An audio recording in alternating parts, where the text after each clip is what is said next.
Dinumog ng mga taga Camarines Sur ang ikalawang linggo ng IX Educational Payout ng DSWD sa Capitol Convention Hall.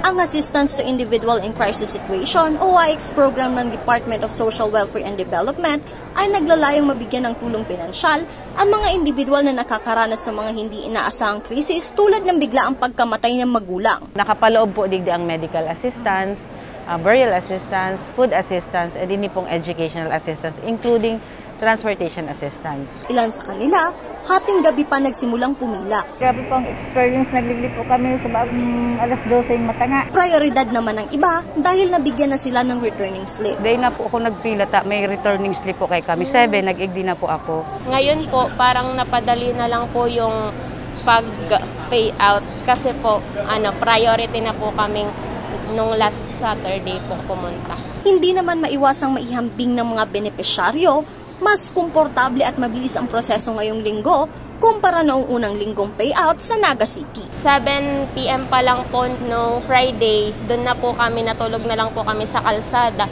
Tapos ang akala po namin, makaka-payout kami, yun pala po hindi. Kasi yung ID. Nakaantala lang sa proseso ang mga walk-in at wala sa lista dahil hindi pa aprobado ang mga aplikasyon. Marami rin ang mga miyembro ng 4Ps na nag-aakalang kabilang sila sa payout pero nilinaw ng DSWD, hindi na sila kasama sa nasabing programa. Kaya inaabisuhan ang mga nais makakuha ng payout na mag-apply online. Magayon po ang pagka-accommodate na bilang para sa ko po, saka dakula po ang place. Mahigit 2,000 ang nabigyan ng educational assistance sa Camarines Sur, kabilang na ang lungsod ng Naga. For this semester, ini pong August 20 nag-start, and ang pronouncement po ni Secretary is for 6 consecutive Saturdays.